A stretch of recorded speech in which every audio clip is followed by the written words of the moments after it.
Hey up guys, it's happened again! I decided not to bring you a match which has turned out to be sensational. Yeah, first leg of the Champions League knockout we beat Real Madrid 4-2.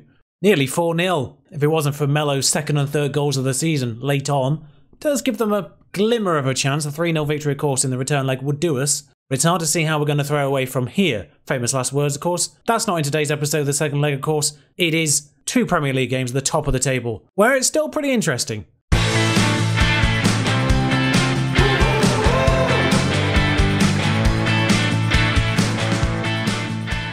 Also, you may have seen his name on the team sheet. It's worth noting, Renier has gone to Real Madrid of his own accord in this. It's not pre-installed. This was the original database where that transfer is not already in the motions. That's happened purely on coincidence. You see there, he moved in 2025. Funny how that works out. Well, the other game since we last matched was, of course, the 1-1 against Tottenham. Portsmouth dealt with. This was so close to being the perfect second leg. We were so close to winning that 1-0. Therefore, we got the morale from winning, but also knocked out. So we don't have to deal with the final. 91st minute equaliser. Just tweak that morale boost out of our hands. Yeah, fine. Brighton I nearly got angry at. 89th minute winner. That's the stats for the game. 30 shots, 13 on target. Sacramento nearly ruined my life. Player I wanted to sign for so many years. I've mentioned him before, but yeah, he would have been brilliant in sort of the transitional stage. Just never wanted to come to me during that time. Went to Bournemouth like every other player. Incidentally, we got Swansea in the FA Cup where all of these players have come through pretty much, apart from Sacramento actually. He was at Bristol. But of course, Swansea's where Baxter started out. Swansea's where Neil Watkins started out, a player I wanted to get. Swansea, the weird youth team of this save, the one that just keeps producing them in England. Derby, not so much on this one, apart from Kovalev, of course, who we nicked. 2-0 at St James's Park. They did have a player sent off. It was a player who came on 2 minutes earlier for an injured player. So, yeah, one of those days for Newcastle, gotta be said. One of those days, 2 goals early in the first half, and really should have been more. And then, of course, you've just seen the 4-2 against Real Madrid. 2 games in the Premier League, though, Chelsea and Man United. 2 teams that have met recently, where Chelsea came out on top, which has left the Premier League looking a little bit like this. Now, bear in mind, Liverpool, Man City and Man United have already played an extra game this week. They played earlier in the day. I've just noted West Brom demolished Huddersfield. Yeah, Man United back in winning ways beating Cardiff, though.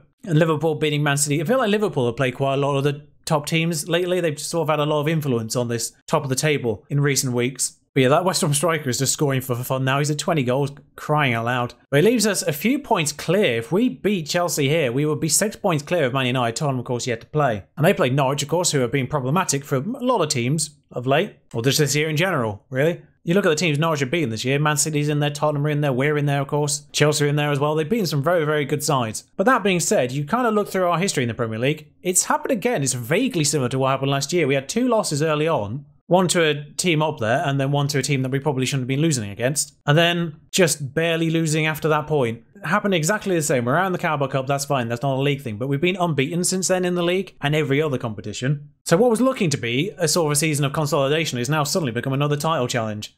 Newcastle slipping up there, they're on a very good run. They were 7th in the form list when we played them. Of course, Frankie Lampard's still in charge of Chelsea, despite last year's disappointingness, would be the way to say it, I guess. Speaking of disappointingness, nobody left, nobody joined in the rest of the transfer window. There was no need to. I did pop Courage on the transfer list. He weirdly didn't get upset with that, despite the fact I promised not to sell him earlier in the year. I never understand that promise, because if you sell them, they can't be mad at you because they're not in your team. So what's the point of promising you won't sell them if you sell them? It's a win-win. Either you sell them or they get happy that you don't sell them. Baffling. But you can see there, 2 players dropped lately. 6.44 for Godoy and Carpentier 6.5 for the last 5 has not been what we're looking for there. Silva is playing a fun. I actually played this against Real Madrid. I will pop it back to the more aggressive formation. But otherwise, I feel very little need to change much. Yeah, Man United is far enough away for me to be playing Shaunana right back. And actually, I really don't want to change anything. Christian's going to be in goal. He has taken that permanently. Whilst comparison as an overall goalkeeper, Baxter does have the slight edge. As a sweeper keeper, Christian does. Saxton, Azarta and Rick in the back line with Shannon on the right. Vidarson, Seri, Ramirez, Vidal and Cantoro with Mr. Silva up front now. Yep, he's up to 10 goals as well. This is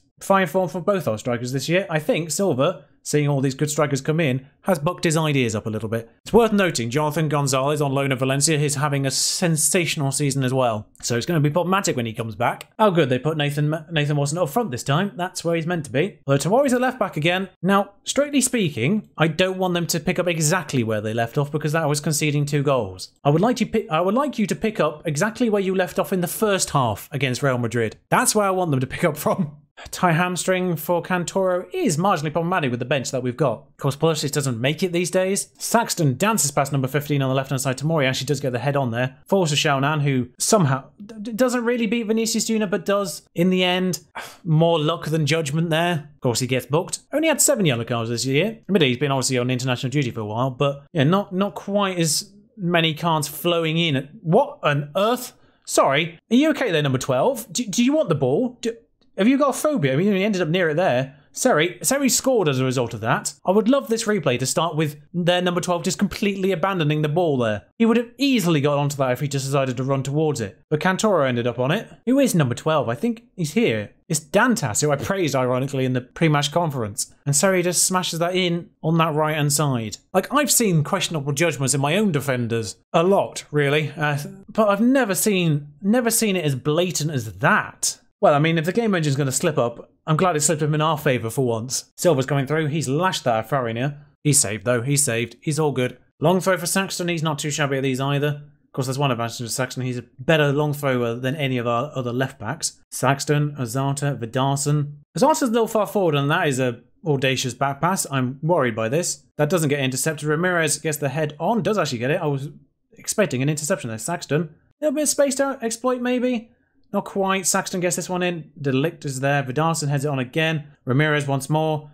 Saxton. This will end up somewhere. Ramirez in space. Oh, should have scored. Should have scored. I've kind of not really paid that much attention to Cantoro since his injury. He might need to come off at half-time. Maybe even earlier. But we are all over Chelsea in this first half. They've not had a shot on target. Right, and there we are. Good team talk. I've brought Madeira on as a winger on that right-hand side because it's the only option I have left. Dantas swings this one in. Is he going to make up for his mistake earlier on? That, I think, glances the bar. Does indeed. Ramirez on a 6.4, Vidal on a 6.4. Does worry me, that. I mean, they're still playing cautiously, so I'm just going to back off a little bit now we're heading towards the hour mark. Part of the job is done. We've scored a goal. We just need to make sure they don't. I know how football works. That's essentially the basics of it, isn't it? Tomori, lovely ball through there to Watson. And Watson comes through. He's a bit much to do here. He's... In fairness, we were gifted a nonsense goal, in a sense. We had a lot of... Obviously, we still had plenty to do after Dantas completely abandoned his duties. But this is possibly worse. I have no words for what I've just seen there. No words at all. Okay, so Farina gathers that ball and just gives it to Silva. Right. Is anyone going to score a goal of their own merit? I'm at a loss. I'm at a loss for that. All right then. Thank you for gifting us that. I don't know if he just felt sorry for the goal they just scored and decided to gift us the lead again. I don't know if that was the intention. Dantas tries to get it this time, but doesn't. Silva, still charging. He's going to go around a bit, probably going to supply rather than score himself. Nope, it's made its way back to them, but there's no one to get on the end of that, so Saxton will get it. And move it forward once more. Seri is there, out to Ramirez, who heads it on to no one. Right, yeah, sorry, hang on. 63 minutes. Oh, you may notice I did give them more faces. They've all got faces now. Watson, Christian, saves, shall, clear it. Good. Mild panic there. Toko on for Vidal. Switch to a defensive system now. Also, of course, it's attacking because that's the basic nature of it. Forgot to switch that back. It's worth knowing the two formations, the one with the defensive and the attacking midfielders, they're exactly the same instruction-wise. I've just saved and copied it and swapped over the position. This makes it easier. They are now very attacking and we are still positive. We probably ought to come back a bit. Carpentier, if we can get a third and settle this, that'll be lovely. Oh, that's made its way to Silva, who has gone a bit wide here. Supply, maybe, shout. Teko on the edge, smashes it at a defender. That's probably not it. I mean, it's a good block, but I don't think it's a highlight-worthy block. Xiaonan now, Teko, supply out of Carpentier. He's hit the bar. He's hit the bar, and, well, he's nervous too. It's worth noting, by the way, this keeps changing all the time, of course. Godoy's now down to a 3-star striker somehow. Like, no. That said, we do come away with the 3 points, despite the nonsense that we just saw. I generally don't think we'll ever see a match like that again. Of course, Tottenham can come back within 5 points should they beat Norwich tomorrow. I mean, it says Watson is a goal drought, but he was playing midfield last time we played him, so I'm not sure that's entirely down to him. By the way, I seem to remember in a recent episode I said I didn't have anyone of quality at right back. I kind of forgot we had Nesta Maluso potentially to come through here. Obviously not right now. He's not even on the level of Simpara, but I've come to a recent revelation, really, that he's good at big matches and he's consistent, but he is improvable upon, and it's a horrifying realization. There's this lad at Roma. Now, obviously, he doesn't like his big matches, so I'm not going to go for him. But you can see the comparison right there. 5-star, straight off the bat. He's statistically one of the best people in the world. And whilst he is very consistent, he doesn't enjoy the big matches, so I just want to avoid having too many of those players in the squad. But he's bloody ridiculous. By the way, I really don't understand how Roma aren't winning Serie A every year with players like this. Like, bear in mind, they had Farina last year. I mean, admittedly, the rest of the squad I now notice this bit iffy. This D'Andrea, by the way, as well, he's got potential. Oh no, it's a different one. There's two D'Andreas. Okay, I have some idea why they're not winning Serie A every year. It's because they've got 2 brilliant players and no one else. So weirdly, no lunchtime kickoffs on this particular game week. So we get straight in with the 3 o'clock fixtures, of which we're a part of. Manchester United at Old Trafford. There's no issues directly behind Vidal, apparently. That's good. And really, same formation. No, we're away. Actually, we will start with Teco and go from there. I think I'm going to start I did this last year. I'm going to start involving more. You can see how good he is, really. Particularly these bottom mentals are ridiculous. And still room to grow, apparently.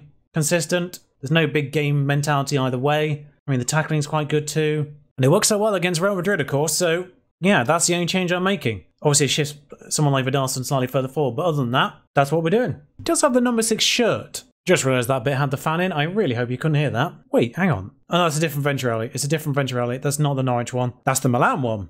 So yeah, we have the advantage of not having played our Champions League knockout match in the middle of this week. Well, Man United have. It looks like they've been given a bit of a runaround by Barcelona. They did lose, but it was 3-2, so it looks like it was an entertaining match and hopefully tiring on their legs because now we get to come to Old Trafford and hopefully do something. 10 minutes in, Cantoro has somehow kept that in. Xiaonan across the box, Ramirez at the back post, that's well over. And Silva weirdly has got a yellow card. I've just noticed that Arsenal has snuck into second. Tottenham haven't played this weekend, that's part of that. It shows you what good form they're in. Meanwhile, this match is showing us nothing. We're on top though. Point at Old Trafford, in obviously the grand scheme of things, is going to be well useful. Because whilst it gifts them 1, it's not gifting them 3. And of course, net on us, it'll be a net 0 gain. Duque, though, is clean through here, and if he doesn't score, I will be surprised. There was news, actually, after the transfer window shut, that Duque is drawing the interest of Barcelona, so maybe his head has been turned by that news. Aston Villa, by the way, suddenly decided to not be Derby and have 14 points. Wow, this is pathetic. Triple change, both wingers and both inside forwards and the left back coming off. So realistically, we've got all 3 of those strikers on the pitch now. We've pulled the Tottenham, as I'm calling it.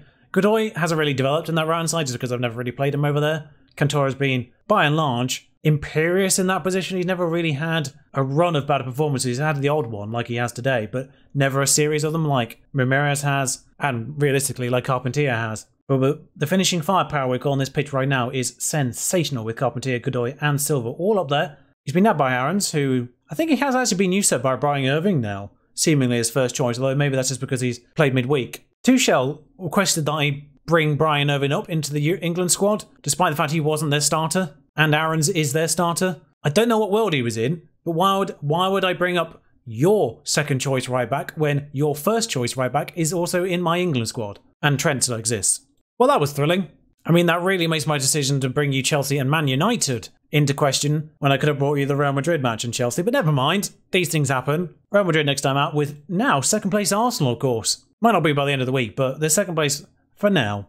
I'll see you for that one shortly. Until then, ta-ra.